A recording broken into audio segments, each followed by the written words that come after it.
Hello guys, welcome back to my channel. வீடியோக்குள்ளே போகிறதுக்கு முன்னாடி மறக்காமல் இந்த வீடியோக்கு ஒரு லைக்கை போட்டுருங்க. அப்புறம் நம்மளோட சேனலை மறக்காமல் சப்ஸ்கிரைப் பண்ணிக்கோங்க. இப்போ வாங்க வீடியோக்குள்ளே போகலாம்.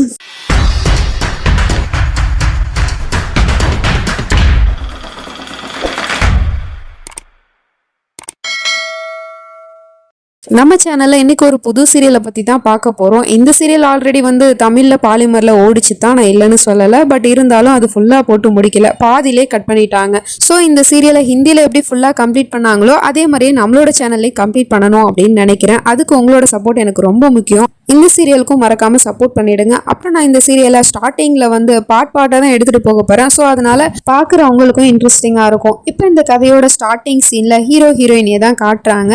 இவங்க ரெண்டு பேருக்கும் இன்னைக்கு தான் மேரேஜ் ஆகுது. ரெண்டு பேருக்குமே அரேஞ்ச் மேரேஜ் தான். வீட்டில் பார்த்த பொண்ணு மாப்பிள்ள தான். நம்ம ஹீரோயினிக்கு நம்ம ஹீரோ பிடிச்சி போயிடுச்சு. அதே மாதிரி நம்ம ஹீரோக்கும் ஹீரோயினையும் பிடிச்சி போச்சு. பட் கல்யாணத்துலலாம் இன்ட்ரெஸ்ட் இல்லை, நம்பிக்கையும் கிடையாது. ஏதோ வீட்டில் சொல்றாங்க அப்படிங்கிறதுக்காக நம்ம ஹீரோ கல்யாணம் பண்ணிக்கிறான். ஆனால் நம்ம ஹீரோயினிக்கு அப்படி இல்லை. இவனை போட்டோல பார்த்ததுமே பிடிச்சி போச்சு. பல எக்ஸ்பெக்டேஷனோட கனவுகளோட தான் இந்த கல்யாண வாழ்க்கைக்குள்ள அடி எடுத்து வைக்கிறா. ரெண்டு பேருக்கும் ஒரு வழியா நல்லபடியா கல்யாணம் முடிஞ்சிருச்சு. இப்போ மாமியார் வீட்டுக்கு பொண்ணு போகணும் இல்லையா, ஸோ அதனால வழி அனுப்பி வைக்கிறாங்க. அப்பவே எல்லாரையும் கட்டி பிடிச்சிட்டு அழுதுட்டு இருக்கா. என்னதான் இருந்தாலும் பிறந்த வீட்டை விட்டுட்டு புகுந்த வீட்டுக்கு போகணும் இல்லையா, அதனால. ஆனா இதெல்லாம் பார்க்கும்போது மாப்பிள்ளக்காரனுக்கு காமெடியா தெரியுது. நான் என்ன இந்த பொண்ணை கடத்திட்டா கூட்டிட்டு போக போறேன், எதுக்காக இப்படி ஒப்பாரி வச்சு எல்லாரும் அழுதுட்டு இருக்காங்க அப்படிங்கிற மாதிரி கிண்டல் பண்ணி சொல்லிட்டு இருக்கான். அதுக்கு ஃப்ரெண்டு காரணம், உனக்கு இதெல்லாம் சொன்னா புரியாதுடா, அவளோட பிறந்த வீட்டை விட்டு புகுந்த வீட்டுக்கு வந்துட்டு இருக்கா. இனிமே அவ உன் கூட தான் அவளோட வாழ்க்கையை வாழ போறா. அப்ப அவ அழுகுதானே செய்வா அப்படிங்கிற மாதிரி சொல்லிட்டு இருக்கான். இவனோட பேர் இஷாந்த். அப்புறம் நம்ம ஹீரோயினோட பேர் ஊர்மி. அப்புறம் நம்ம ஹீரோவோட பேர் சஞ்சய். கல்யாணம் முடிஞ்சு ஒரு வழியா மருமகளை மாமியார் வீட்டுக்கும் கூட்டிட்டு வந்துட்டாங்க. ஆரத்திலாம் எடுத்து வரவேற்றுட்டு இருக்காங்க. அப்ப பார்த்தா ஏதோ ஒரு பொண்ணு பார்க்குற சடங்கு இருக்கு போல. அந்த சடங்கை பண்ணணும் அப்படின்னு சொன்னா இவன் அதெல்லாம் முடியாது, எனக்கு இந்த சடங்கு சம்பிரதாயத்திலாம் கொஞ்சம் கூட எனக்கு நம்பிக்கையும் கிடையாது, எனக்கு இன்ட்ரெஸ்ட்டும் கிடையாது, அதனால நான் இதெல்லாம் பண்ண மாட்டேன், நான் மாடியில இருக்கேன், பொண்ணை ரெடி பண்ணி அனுப்புங்க அப்படிங்கிற மாதிரி சொல்லிட்டு அங்க இருந்து போயிடுறான். இவன் பேச்சு தான் அங்க எடுபடுது. யாருமே எதிர்த்து ஒரு வார்த்தை கூட பேசல. நம்ம ஹீரோயினுக்கு தான் ஒரு ஏமாற்றமா இருக்கு. ஏன்னா இதெல்லாம் ஒரு ரிச்சுவல் தானே, இதெல்லாம் அவருக்கு பிடிக்கலன்னு சொல்றாரு, இவர் என்ன வித்தியாசமான ஆளா இருக்காரு அப்படிங்கிற மாதிரி பார்த்துட்டு இருக்கா. இப்போ நைட் ஆயிடுது. ஃபர்ஸ்ட் நைட் ரூம்ல ஃபர்ஸ்ட் நம்ம ஹீரோயினி தான் உட்காந்துருக்கா புருஷங்காரனுக்காக வெயிட் பண்ணி. அப்ப அவனுமே வரான். ஆசையா பொண்டாட்டி பக்கத்துல உட்காந்து மானே தேனே பொன்மானேன்னு சொல்லிட்டு எல்லா ஹஸ்பண்டும் பேசுற மாதிரி அவள் அப்படியே வர்ணிச்சு பேசிட்டு, நான் உனக்காக ஒரு கிஃப்ட் எடுத்துட்டு வந்திருக்கேன் அப்படின்னு சொல்லிட்டு ஒரு நெக்லஸ் செட்டை கொடுக்குறான். அதை பார்த்துட்டு இவ ரொம்பவே சந்தோஷப்படுறா. அதே மாதிரி நானும் உங்களுக்காக ஒரு கிஃப்ட் ரெடி பண்ணியிருக்கேன், இதை நான் என் கையாலே உங்களுக்காக ஆசையா பண்ணேன் அப்படிங்கிற மாதிரி சொல்லிட்டு ஒரு சொட்டரை கொடுத்துட்டு இருக்கா. அவனும் அதுக்கப்புறம் அதை வாங்கிட்டு போய் கண்ணாடி முன்னாடி போட்டுட்டு இருக்கான். அவளும் அதை பார்த்துட்டு, இந்த சொட்டர்ல நீங்க பாக்குறதுக்கு ரொம்ப அழகா இருக்கீங்க, உங்களுக்கு பொருத்தமா இருக்கு அப்படிங்கிற மாதிரி சொல்லிட்டு இருக்கா. அது எப்படி பொருத்தம் இல்லாம இருக்கும், இது என்னோட மனைவி செஞ்சதாச்சே அப்படின்னு சொல்லிட்டு இவனும் அழகா போட்டுட்டு நின்றுட்டு இருக்கான். அதுக்கப்புறமா தான் தெரியுது இது எல்லாமே கனவு அப்படின்னு சொல்லிட்டு. ஏன்னா இப்பதான் அந்த பையன் ரூமுக்குள்ளேயே வரான். வந்த உடனே இவ இப்படி உட்காந்து இருக்கிறத பார்த்துட்டு, என்னமோ சினிமால வர ஹீரோயினி மாதிரி முகத்தெல்லாம் மூடிட்டு உட்காந்துருக்க, போய் ட்ரெஸ் சேஞ்ச் பண்ணிட்டு வா அப்படிங்கிற மாதிரி சொல்லிட்டு இருக்கான். எதுவுமே பேசல. அவளை பாத்ரூமுக்கு போயிட்டு ட்ரெஸ் சேஞ்ச் பண்ணிட்டு வர சொல்றான். அதனால இவளும் அங்க இருந்து போயிடுறா. பட் இவளுக்கு ரொம்ப ஏமாற்றமா இருக்கு. ஏன்னா வந்தோடனே நம்ம கிட்ட ஏதாவது பேசுவோம், அவன் ஏதாவது கிஃப்ட் கொடுப்போம், அப்புறம் நம்மளே ஏதாவது கிஃப்ட் கொடுப்போம் அப்படின்னு சொல்லிட்டு இப்படிலாம் நிறைய எக்ஸ்பெக்டேஷன் வச்சுட்டு இருந்தா இல்லையா. ஸோ அது எல்லாமே இந்த இடத்துல சுக்குநூறா உடஞ்சு போயிடுச்சு. ஸோ அதனால அழுதுகிட்டே ட்ரெஸ் சேஞ்ச் பண்ணிட்டு அதுக்கப்புறமா பார்த்தா அவன் எதுவுமே பேசாம அவளோட கையை பிடிச்சி ஃபோர்ஸா இழுத்துட்டு இருக்கான். அதோட இங்க ஃபர்ஸ்ட் நைட்டும் முடிஞ்சிருது. இப்போ மார்னிங் ஆயிடுச்சு. காலங்காத்தால நம்ம ஹீரோயினி தான் சமைச்சிருப்பா போல. ஏன்னா கல்யாணம் பண்ணி மாமியார் வீட்டுல இவளுக்கு இன்னைக்கு முதல் நாள், அதனால சமைக்க சொல்லியிருப்பாங்க போல. அப்படி இவ சமைச்சிட்டு எல்லாருக்கும் பரிமாறிட்டு இருக்கும் போது அவளோட கையில இருக்கிற காயத்தை அன்னிக்காரி பார்த்துடுறா. அதாவது ஹீரோவோட அண்ணன் ஒய்ஃப் தான் இவ பார்த்துட்டு கிண்டல் பண்ணிட்டு இருக்கா. இன்னும் உன்னோட கையில காயமா இருக்கு, என்ன நடந்துச்சு நேற்று நைட்டு அப்படிங்கிற மாதிரி சொல்லிட்டு இருக்கா. பட் என்ன நடந்துச்சு அப்படிங்கிறது இவளுக்கு மட்டும்தானே தெரியும். அது ஒரு செகண்ட் ரீவைண்ட் பண்ணி பார்த்துட்டு, அதெல்லாம் ஒண்ணும் இல்லக்கா, என்னோட வளையல் கிழிச்சிருச்சு கையில, அப்படிதான் இந்த காயம் ஏற்பட்டுச்சு அப்படிங்கிற மாதிரி போய் சொல்லிட்டு இருக்கா.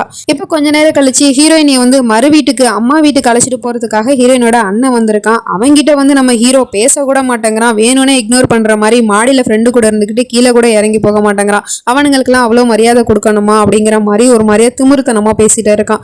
அதுக்கப்புறமா நம்ம ஹீரோ ஹீரோயினி ரெண்டு பேருமே தான் அம்மா வீட்டுக்கு கிளம்பி போகணும். ஆனா இந்த பையன் எனக்கு ஆஃபீஸ்ல வேலை இருக்கு, அதனால நான்லாம் வரல, இவ எப்படி சாயந்தரம் இங்கே தானே வரப்போறா, அப்புறம் எதுக்கு நான் வேற போயிட்டு அப்படிங்கிற மாதிரி சொல்லிட்டு ஹீரோயினியை மட்டும் தனியா வழி அனுப்பி வச்சுட்டு இருக்கான். நம்ம ஹீரோயினிக்கு இது இன்னுமே கஷ்டமா இருக்கு.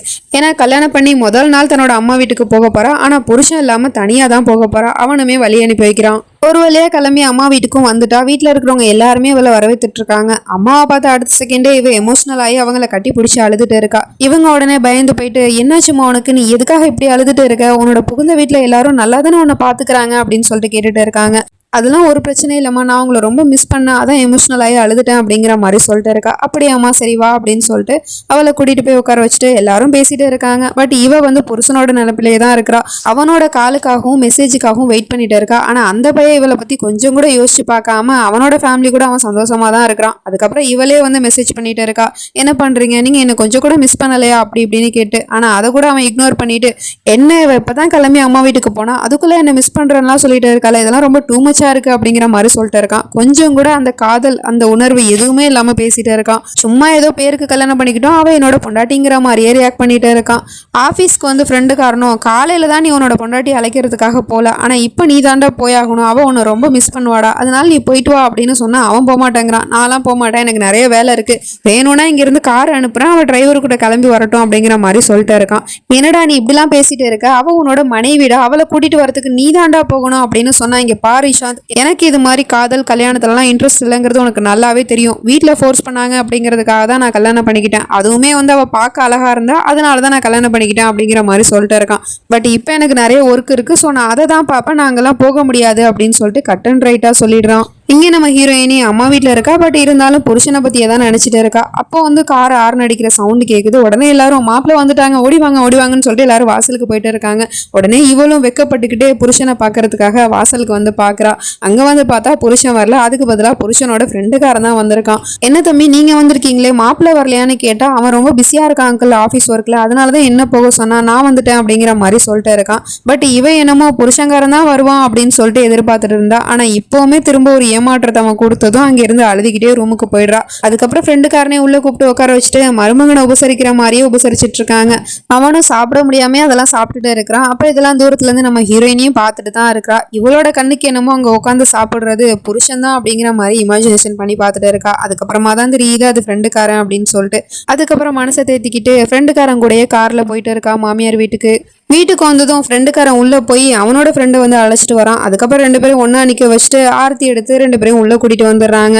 வீட்டுக்கு வந்ததுமே என்னதான் புருஷன் மேலே கோவம் இருந்தாலும் அது எதையுமே காட்டிக்காம வீட்டில் எல்லாரும் உங்களை பற்றி தான் கேட்டுட்டு இருந்தாங்க. அப்புறம் இது என்னோட அப்பா வாங்கி கொடுத்த ஷர்ட் அப்படி இப்படின்னு சொல்லிட்டு ஒன்று எடுத்து காமிச்சிட்டு இருக்கா. ஆனால் அவன் அதெல்லாம் காதில் வாங்குற மாதிரியே தெரியல, சும்மா நல்லா இருக்கு அப்படியா அப்படிங்கிற மாதிரி போட்டுக்கிறான். அதுக்கப்புறம் பார்த்தா நம்ம ஹீரோயினி வந்து ஃபர்ஸ்ட் நைட் அன்னைக்கே கொடுக்கணும்னு வச்சுட்டு இருந்தாலே ஒரு ஷர்ட்ரு, அதை வந்து கொடுத்துட்டு இருக்கா. இதை நான் உங்களுக்காகவே என் கையால் பண்ணுங்க அப்படின்னு சொல்லிட்டு கொடுத்துட்டு இருக்கா. வா உனக்கு இந்த வேலைலாம் தெரியுமா, நைஸ் அப்படிங்கிற மாதிரி சொல்லிட்டு அதையுமே வாங்கிட்டு ஒழுங்கா பார்க்காம கீழே போட்டுட்டு இருக்கான். என்னங்க இப்படி சொல்லிட்டு இருக்கீங்க, இப்பவே நீங்க இதை போட்டு பாருங்க, உங்களுக்கு ஃபிட்டிங்லாம் கரெக்டா இருக்குமான்னு நான் பார்க்கணும், அதுவும் இல்லாமல் உங்களுக்கு இந்த கலர் பார்க்கறதுக்கு ரொம்ப நல்லா இருக்குங்க அப்படின்னு சொல்லிட்டு கண்ணாடி முன்னாடி நிற்க வச்சுட்டு போட சொல்லிட்டு இருக்கா. அவனுமே வேற வழி இல்லாமல் போட்டு காமிச்சிட்டு இருக்கான். நல்லா தான் இருக்கு, பட் கலர் தான் அப்படின்னு சொல்லிட்டு கலர் பிடிக்கல போல. அதுக்குள்ள இவளும் முந்திக்கிட்டு கலர் ரொம்ப நல்லா இருக்குல்ல அப்படிங்கிற மாதிரி சொல்லிடுறா. ஆமா ஆமா நல்லா தான் இருக்கு அப்படிங்கிற மாதிரி அவனும் சொல்லிடுறான். இப்போ மறுநாள் ஆயிடுது. மார்னிங் ஆனதுமே நம்ம ஹீரோயினி குளிச்சுட்டு வந்து பார்த்தா புருஷங்காரன் இன்னுமே தூங்கிட்டே இருக்கான். ஸோ அவனை போய் ஆசையா எழுப்பலாம் அப்படின்னு சொல்லிட்டு அவன் பக்கத்துல போய் உட்காந்துட்டு அவளோட ஈரமுடியை வந்து அவனோட முகத்துல வச்சுட்டு தேய்ச்சிட்டு எழுப்பிட்டு இருக்கா. உடனே அவனு கண்ணை முழிச்சு பார்த்துட்டு தள்ளிப்போ இங்க இருந்து அப்படின்னு சொல்லிட்டு அவளை தள்ளி விட்டுறான். என்ன இது இவ்வளவு இன்டிசென்டா பிஹேவ் பண்ணிட்டு இருக்க, ஒருத்தவங்க தூங்கிட்டு இருக்கும்போது இப்படிதான் வந்து எழுப்புவியா, உனக்கு மேனஸ் இல்லையா அப்படிங்கிற மாதிரி திட்டிட்டு இருக்கான்.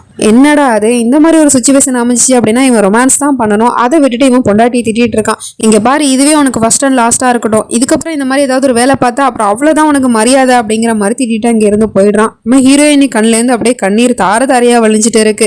ஏன்னா இவ எவ்வளவு ஆசையா புருஷனை போய் காலையில எழுப்பலான்னு போனா அவன் என்னடானா இப்படி ரியாக்ட் பண்ணிட்டு போறான். யாருக்கு தாங்க இந்த இடத்துல கஷ்டமா இருக்காது. நம்ம ஹீரோயினோட அந்த கல்யாண வாழ்க்கையோட கனவு, அந்த எக்ஸ்பெக்டேஷன் எல்லாமே கொஞ்சம் கொஞ்சமா உடஞ்சு போயிட்டு இருக்கு. இதுக்கப்புறம் என்ன நடக்க போகுது அப்படிங்கிறதெல்லாம் நம்ம நெக்ஸ்ட் பார்ட்ல பார்த்து தெரிஞ்சுப்போம். அப்புறம் இந்த டிராமா எப்படி இருந்துச்சு அப்படிங்கிற உங்களோட ஒப்பீனியனை கமெண்ட்ல சொல்லிடுங்க. தேங்க்ஸ் ஃபார் வாட்சிங் அண்ட் பை ஃப்ரெண்ட்ஸ்.